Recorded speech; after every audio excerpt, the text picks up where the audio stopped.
This episode of the Not Ideal Podcast is brought to you by Underdog Fantasy. Listen, I don't got this hat on and this sweater on for nothing. Let's go, man. You know what to do. Underdog Fantasy, underdogfantasy.com. Download the app right now and let them know that Crocky sent you. How are you going to do that? Well, you're going to put in Crocky when they ask how you heard about them. All right. Crocky. Do that when you deposit any amount of money and they'll match whatever you do up to $100. All right. If you're into fantasy football, baseball, basketball, over unders, props, player props, all that good stuff, then Underdog Fantasy is the app for you. Download the app right now or go to underdogfantasy.com, use promo code Crocky, and start making you some money. Let's go.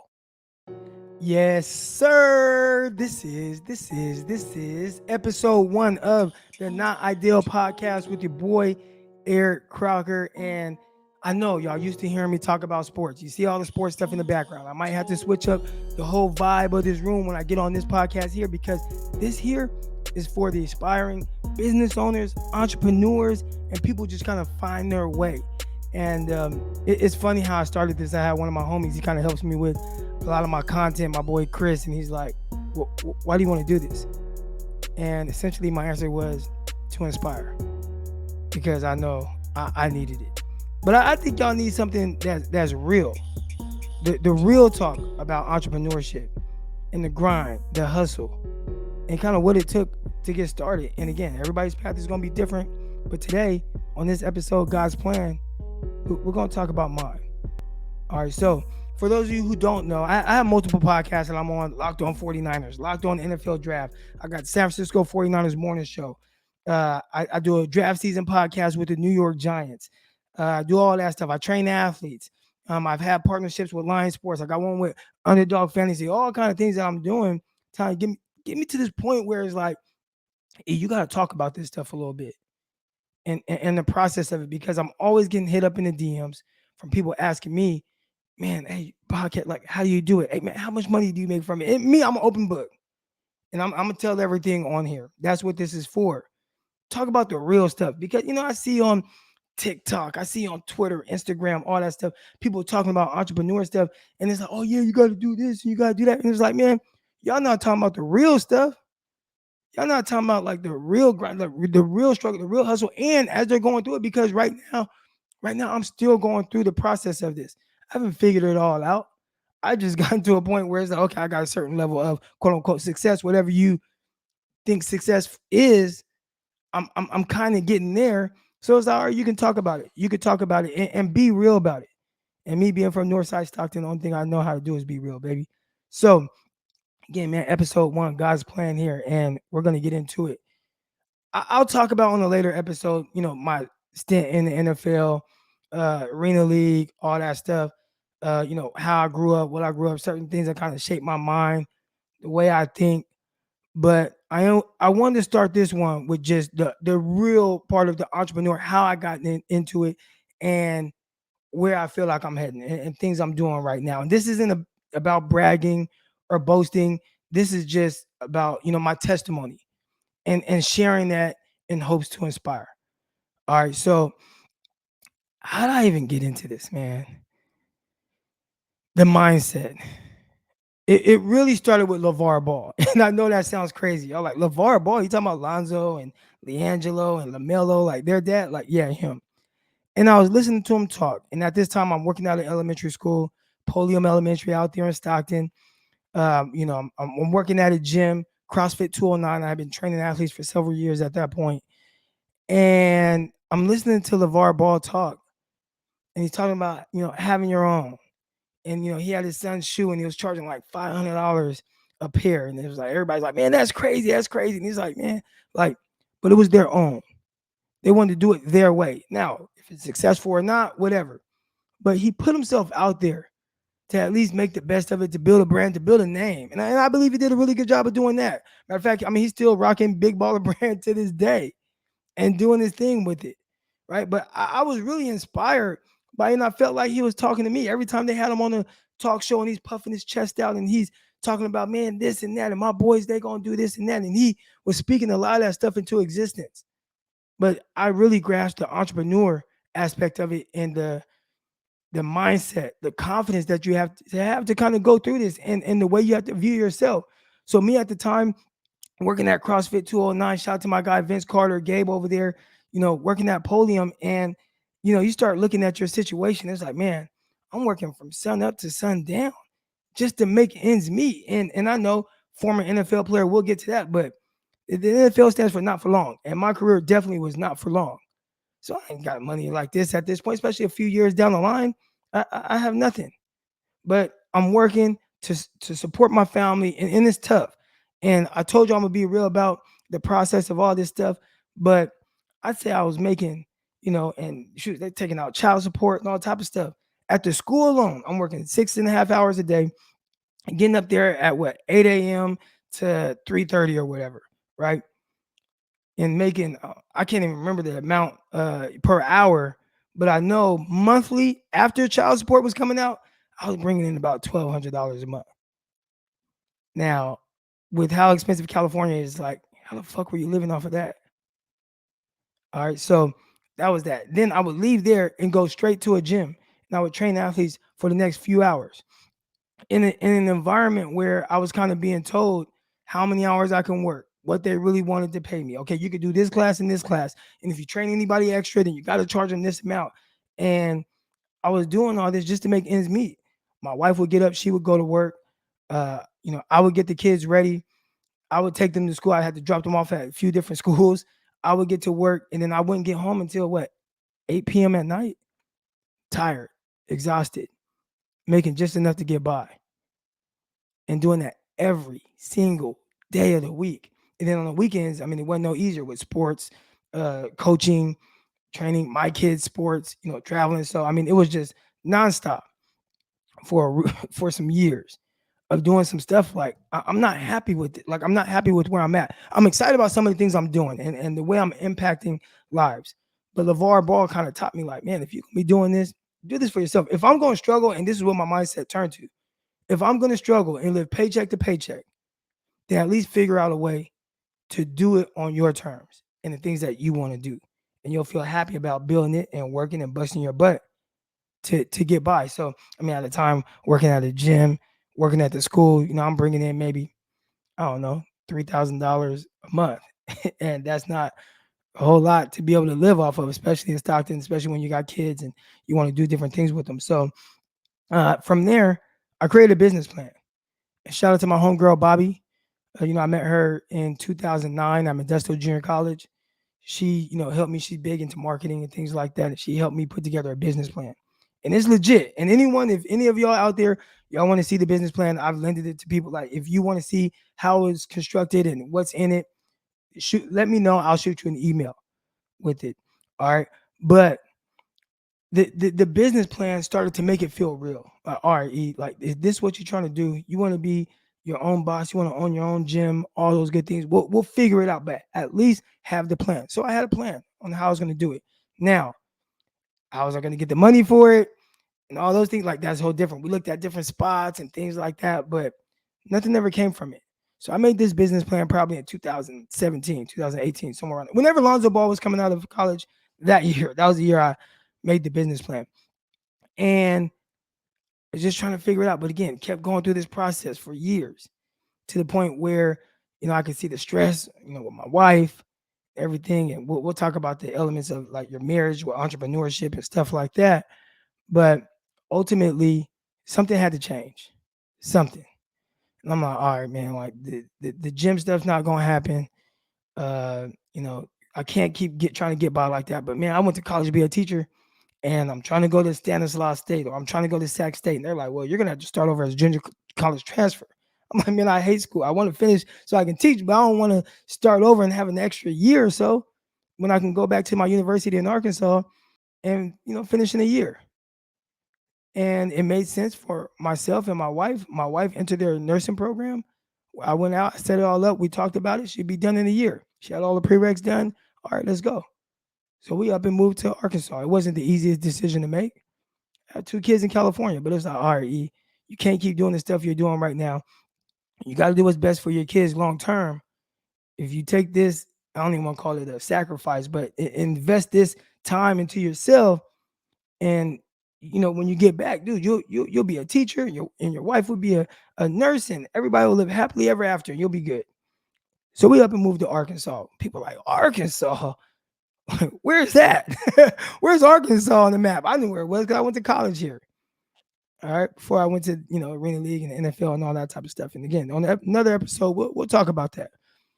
But we get out here, and I was told that I was coming to be an assistant, student assistant. I was only coach on the staff, and it didn't happen for whatever reason. To this day, I couldn't tell you exactly why, but like I legit don't know why I didn't come. But I think the only thing you could think of is God's plan. Again, that's the title of this podcast. But God brought me out here, and He said, "You know what? You think I'm bringing you out here to coach at this university and finish getting your degree while doing that for those people? But nah, I'm gonna show you something different." So it's funny, man. We moved out here, and we're looking for furniture. We had saved up some money. I'll talk about some jobs I had to work, just to save up money, man. I mean, I was working several jobs. I talked about, the school, training the athletes. I also worked overnight at 7-Eleven. Overnight, man. Y'all know how embarrassing that was for me? And I feel like I needed it. I need it. And I'm not knocking anyone that works at 7-Eleven. If that's what you do and that's what you want to be, great. That wasn't what I aspired to be. Not some 7-Eleven store clerk. And I had to work that overnight. It was tough, but I felt like I needed that. And, I proved to myself, like, man, I'll do anything, try to support my family. And that was part of it. So I'm out here, saved up money. We're looking for furniture, my wife and I run into the family, the Rawls. And for whatever reason, they were intrigued by us. I had my best friend Donald with me, and we'll talk about things me and Donald did, robbing stores, all that type of stuff. But I had my best friend with me. He got tattoos all on his face and dreads all over his head and stuff. And they're like, man, y'all not from here. Where y'all from? Like, man, we're from California. And we talked to them for a while. And by the time we left, they were like, you're new here in town. Do you want a job? I'm like, sure. I ain't turning down no money. So I got a job at a furniture store. All right. And this stuff isn't that long ago. I mean, right now it's 2022. This is 2020 when I first got out here, in the middle of COVID, everything going on crazy like that. So I worked at the furniture store for a while. And I started looking, I'm like, man, there's no sports performance trainers here. I think there's a big opportunity here for me to like corner the market with training. So I told my wife, babe, I think I might be able to put my business plan to use out here. I got whatever happened at the university, I'm not coaching there. I think there's a window of opportunity for me here to really start this. And I can see it. And I know it's not ideal, but do you think give me a few years? Give me a few years to see if I can make something happen here. And I told her what my plan was. I remember sitting in the car in front of the apartment and just talking about it. I'm like, man, I think I got this. She's like, all right, but we got kids back home. Like, what are you gonna do about that? And I'm like, I'm gonna figure it out. So I'm working at the furniture store and I'm training some athletes. And one of the kids' parents, Strand Smith, all right, his parents hit me, his dad, social media. And he says, hey man, like, love that you've been working with my son. How much do you want me to pay? Like, what are you charging? And I said, you know what? Don't worry about it. Don't worry about paying or anything like that. He's doing his thing. He's working hard. He's getting everything. Guys working with the other kids. He's a quarterback. He's throwing and stuff like that. We're working on footwork. Like, don't worry about paying. He said, you sure? I was like, yeah. I hadn't met him. This was just messages back and forth on social media. But we're going to talk about God's plan. All right. So fast forward a few months. Again, I'm still working at the furniture store. I'm looking for spots. Man, where can I open up a gym, lay some turf down, put some equipment in there? And I go to a game with my son. But at this time, we had just kind of got out here, so my son wasn't playing football yet. But he wanted to go out of town and watch a game between some of his buddies in this crosstown rivalry. Not crosstown, but it's about 15 minutes away, Warren. We get in there, and I'm sitting down, and I feel someone tap me on my shoulder. And I'm looking like, man, don't nobody really know me out here like that, right? So I look, and the guy was like, Eric Crocker? I said, yes. He said, I appreciate everything you did with those boys. I'm Danny Smith. If you need anything, you let me know. I was like, all right. And then, went back to watching the game. He was like, hey, we're going to watch our son tomorrow night. So if you want to go up and sit in the blue seats will be up there and you can watch the game with us. And I'm like, all right, cool. And I want to put myself out there and meet some of the parents of the kids I'm coaching. And I'm trying to learn how to, that aspect of it, the relationship building between not just the kids, but the parents as well. So I go and sit up there with them the following day. And again, I mean, this was a game I wasn't interested in going to the day before. But my son wanted to go. And somehow Mr. Smith just ended up sitting right behind me. So I'm talking to him at the game, and y'all know me. I mean, I can talk football till I'm blue in the face. I mean, that's what I do. So I'm talking, and they're listening, like, man, really passionate about this. And he says, hey, I got this gym on my property. If you want to ever use it to work out, if you don't have time to go do the CrossFit you're doing, or if you want to work with some of the boys up there, feel free. I'm like, all right, thanks. Now I know that I'm trying to look for my own spot. So I just like, thank you. That, cool. I appreciate that. But in my head is like, I got this thing I'm trying to do. So then the next week comes. I see him at the game again, and we're talking. And he brings it up again. Hey, by the way, the gym, and you want to come check it out. And I'm like, all right, okay. And again, still, I'm still thinking about me trying to get this other place. And then he texts me the next day and he says, hey, I got some free time if you want to come up here and, check everything out, check the gym out. And I'm like, all right. Now I'm thinking, okay, he has a gym at his house. People have a gym in their garage or something like that, a little home gym or whatever. That's what I'm thinking. So I go up there and he shows me the gym. And it wasn't just a home gym. It was a legit like gym, kind of set up for CrossFit. But I was like, man, like got everything that I would be able to need or use to really get these athletes better. I'm talking to him and I'm saying, I appreciate the offer, but I have something else I'm trying to do. And I'm trying to go out and get a spot. And the Raws have been helping me look for a spot. Shout out to my girl Sam. She was helping me like make phone calls and everything, trying to get me in. And first of all, the people out here have been amazing to me since moving here. So Danny says, like, listen, it's up to you. But, I see how passionate you are about these kids. And I see how passionate you are about training the athletes. So if you want to use this spot, feel free. You can build your clientele. And, we could talk about the other stuff later, how much it costs and all that. I'm like, all right. And he says, and come outside. And he showed me. He's like, man, if it gets big enough, maybe we can build a gym out there or something. And I'm looking like, and so he's looking at me, and he could tell I'm looking at him kind of funny. And if you're watching on YouTube right now, you can see my face, but I was kind of taken back. And he said, well, no, I don't want anything from you. There's no catch. There's no strings. I just believe in what you're doing. And I think it's going to be something great for the community. And I was taken back because, it's like, what is going on here? So a little bit of time goes by, and I said, you know what? I talked to my wife. I'm going to do it. And I have a business plan. I want to show you my business plan. So I showed my business plan that I had made, 4 years ago at that time, 3-4 years ago. And he looks through and he's like, man, this is awesome. And we're talking about it and everything. And next thing you know, I end up training the athletes, but not before quitting my job at the furniture store. And when we talk about, kind of putting yourself out there, believing in yourself, going all in, this was not something that I thought I was going to do. I didn't have any money. I've been working at a furniture store. The money that we saved up, I mean, we were kind of running through that. And I'm making the bare minimum, moving furniture for 5 hours a day. I got a podcast at the time I'm doing, making about $600, and it's helping. But I ain't have any money saved up. But I just believed in God's plan. And I felt like all of this stuff was happening for a reason. So I told my wife, I said, and she didn't even know this until my last day at the job, where, we're all talking to the Raws. And I was like, well, I appreciate everything and I love y'all, but, this is going to be my last day. And my wife looks at me like, your last day? Like, no way. And I was like, yeah, I'm not coming back. Starting January 2nd or 3rd, whenever it was that day, I'm going to train the athletes full time. And she said, you have no money saved up. So she told him, like, he'll be back. And I'm like, no, I won't. I believe in this and I'm going all in on it. And at times in entrepreneurship, there are going to be uncomfortable moments. And that was one of them. Now, this was just starting the gym and training athletes. But what that leads to eventually, what I'm going to tell you guys, I mean, again, is nothing but God's plan. So I jump in head first to the deep end. I can't even swim. And I just say, I'm going to figure it out.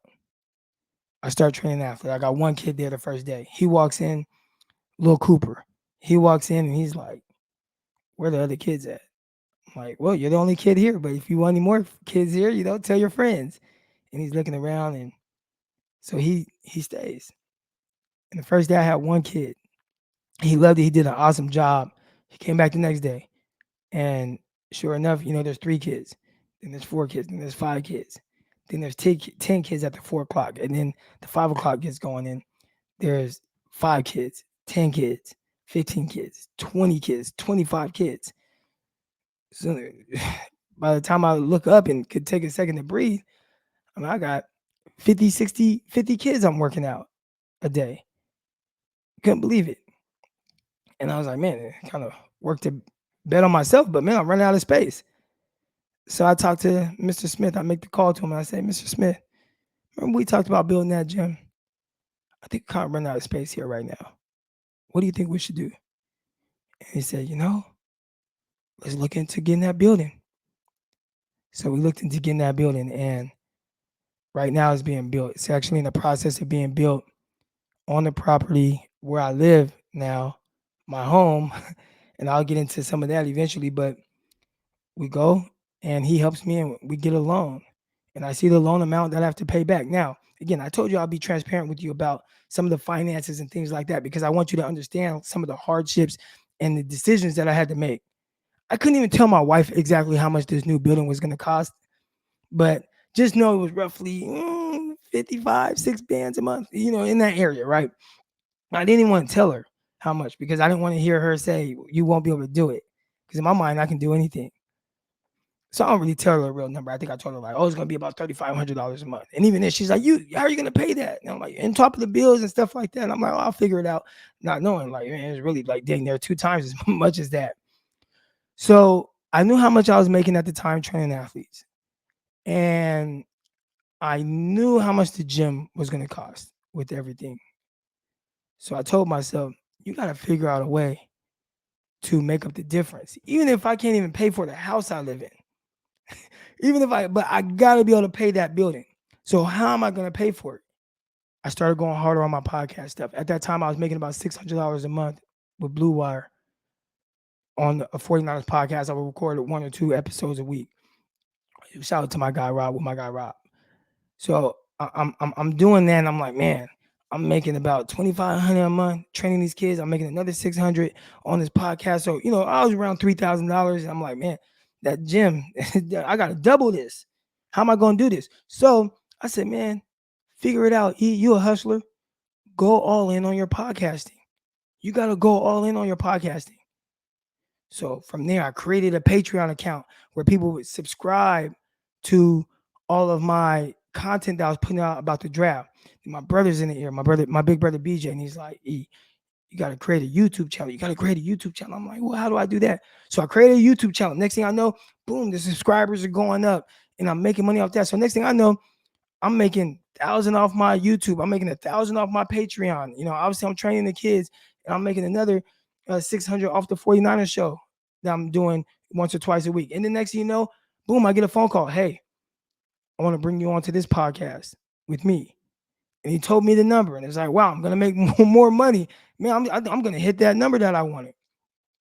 And then another podcast came with on that same network with the draft.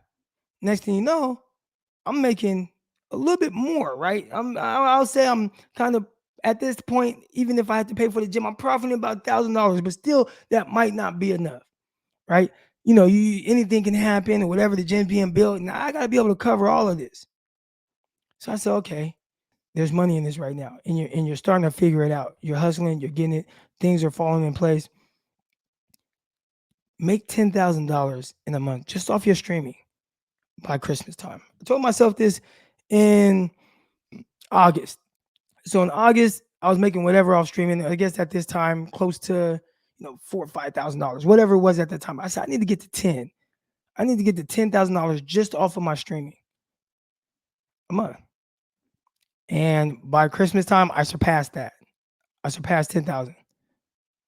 Then I said, man, you making more than 10,000 just off your streaming. Well, try to take it to the next level, dude. Try to get to 20. Try to get to 20.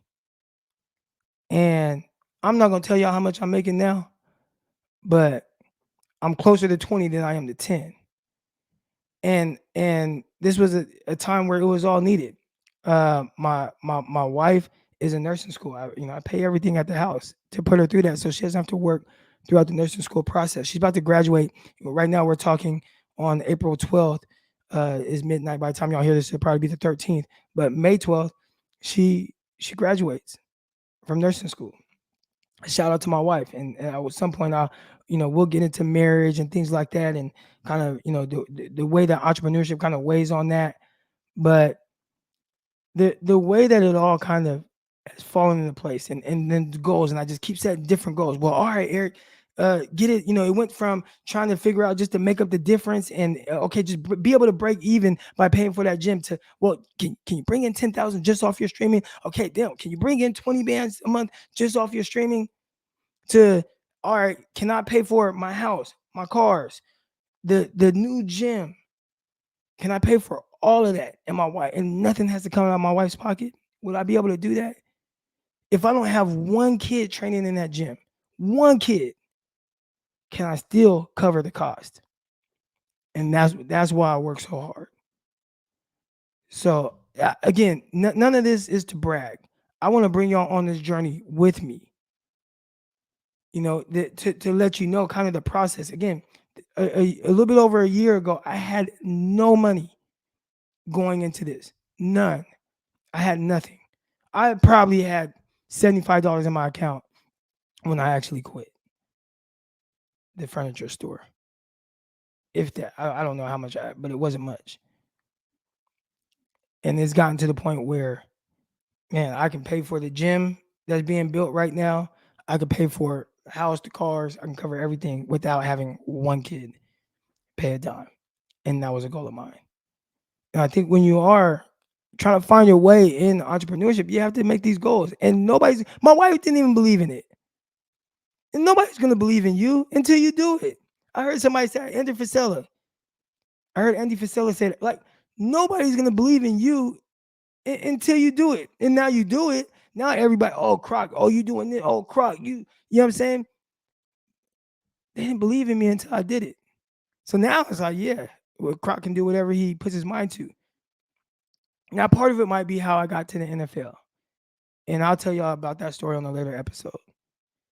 But again, the odds, I was out of school and stuff. I was struggling, like I said, robbing stores, all kind of stuff. Not working, quitting jobs, getting fired, quitting. I worked at Walmart. I quit at during break, never came back. And a lot of stuff was self-inflicted. And I think one thing I've learned is you got to take accountability for your actions and your decisions. And the sooner you do that, and you just don't make excuses for yourself, and you don't listen to people that tell you what you can and can't do, the more you'll get out of this thing called life. Part of it is just putting it in God's hands and believing in the path and the journey that He has for you. Now, I do want to preface all of this by saying, it's not for everybody. Entrepreneurship isn't for everyone. All right, I got a buddy that I talk to all the time, my boy D Graves. Man, I love him. Love my dog D Graves. And when we talk about some real stuff. And he was talking about what he's doing now and things he has going on. And he just got a head coaching job. Shout out to him, Kimball High School. And he said something, and I was just like, dude, owning a business, being an entrepreneur, that is not for everyone. You don't have to do that. Like, you're successful doing the things that you're doing. And I want to make that clear to everyone. Like, if you listen to this podcast, I'm assuming that you are going through this journey as am I. Or maybe you need the courage to be able to go through it. Maybe you need the courage. I ain't telling you to quit your job. I'm not. But I do know one thing. I did not get the most out of it until I quit, until I put myself into that corner. But I'm a fighter, and I fought, and I scratched, and I clawed, and I figured it out. And I'm going to continue to do that. I put myself out there. I remember some years ago, my daughter, and it kind of hurt my feelings a little bit. And I knew she wouldn't understand what she was asking me and what I was going to tell her. But, looking at it now, nobody truly understood. So my daughter asked me, and there were people that had a problem with how much I was in my phone, but my daughter asked me, Dad, how come you're always in your phone? My daughter Shane. And I'm like, damn, like, am I not paying enough attention to my daughter? I said, well, mama, daddy's networking. Daddy's networking. And really what I was doing was always in my phone, to the point where, my wife and my best friend, my brother, Donald, they try to have an intervention with me. You're addicted to your phone. You're addicted to your phone. And I'm like, you guys aren't getting it. Y'all aren't getting what I'm doing here and what I'm building here. Like, I'm on Twitter. I'm tweeting out content consistently, football content. Like, look what, like, the doors that open for me. I was a credentialed member of the media for the 49ers. How? I'm not a journalist. I don't have a college degree. How am I a credentialed member of the media for the San Francisco 49ers? A team I grew up. I'm a fan. Look at behind me. If you're watching on YouTube, you see all these hats. How am I doing that? Well, all the content that I was putting out on social media. Everything I'm doing right now, everything. And I probably have close to 40,000 followers right now on Twitter and another 10 plus on Instagram, whatever. But all this stuff on Twitter that I'm doing, it came from tirelessly tweeting content, being obsessed with it, even when I wasn't making money. But putting myself out there to know that at some point, one day, it'll pay off. And nobody else got it. Eric's just addicted to his phone. They didn't get it. They didn't understand it. And I was telling them, I'm obsessed with football and I'm obsessed. I know something's going to come from this. And I told my wife this years ago. She didn't, no, you're just addicted to your phone. You're just this and that. And I know probably some of y'all have that same issue. And maybe I was addicted. I don't want to say addicted. I was obsessed, and I am obsessed with football, the process of that, and putting out content. And now that content pays every bill. And now, I said it before, I have 2 kids in California. I got to figure out a way to get back to them. Because coming out here originally, the plan was to be here for a year. It was to be here for a year or 2. And now I'm going to be here long term. But I told myself, if I'm going to be here, I got to figure out a way to get back home. Can I make enough money to be able to? I fly to California almost every weekend, every other weekend, to go to my kids' soccer game, to go to my son's track meets, to take them out to eat, to take them to the movies, to go on dates with them. I can do it whenever I want. And I do. I can fly them out here. I can do whatever. But it all started with a plan and sticking to that even when people don't believe. And sometimes it's going to be people that are close to you that they're not going to believe in it until they see it. And sometimes it's your significant other. But I think once my wife, one thing, she knows how determined I am, and that I was going to figure it out. And I always going to do that. I don't want to talk y'all ears off too much, man. This is episode 1, God's Plan of the Not Ideal podcast. And y'all probably wondering too, and I probably should have introduced this in the show or put that part of the intro. How did I come up with the name Not Ideal? And that comes from, on Twitter, I'm always talking about, or on podcasts, I'm always using the word like, that's not ideal, not ideal. And I thought in entrepreneurship and going through this process, there are a lot of situations that are less than ideal, that are not ideal. And you have to figure out how to maneuver through it and how to, make it work. It's not going to be ideal, but you got to figure it out. And that's one thing I've done. I hope y'all like this episode, man. This is just episode 1. I'm just getting warmed up, man. I feel like, that boxer that's like outside the ring, he's in his little room with his coach and everything, and he's like shadow boxing and he's doing all that. That's what I'm doing right now. I'm just getting warmed up with this.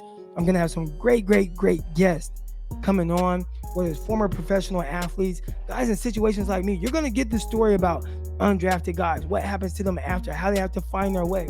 You're going to hear about NFL guys that played multiple years in the NFL and now they have all these different business ventures, but they have to reinvent themselves. They're not the football player anymore. How do they find their way through life? So you'll find that guy on here, on this podcast. people doing all type of different things in walks of life, whether it's entrepreneurship, business advice, financial advisors, all those things. Because those are things I need too. Listen, being an entrepreneur now and making the money I'm making, I have no fucking idea about taxes or any of that stuff. Write-offs and all. I'm learning it. But this podcast, man, y'all gonna learn with me. And maybe some of y'all know about it. But you're gonna get that information here. You're gonna get the real. You're gonna get the hard times. I told y'all I worked at 7-Eleven overnight. Like, y'all gonna hear about all this real stuff and really what it took to turn the page in entrepreneurship. So I hope y'all like this episode. If you're watching on YouTube, man, hit that like button, hit that subscribe button, run those numbers up. If you're listening on whatever platform you listen to, make sure you hit that follow button and leave a review. Again, it's all gonna help. 5 stars recommended. We're just getting started. Y'all know what it is, man. Eric Crocker, I'm signing off. I'll see y'all next week. Peace. Let's go. Crop time. Yeah.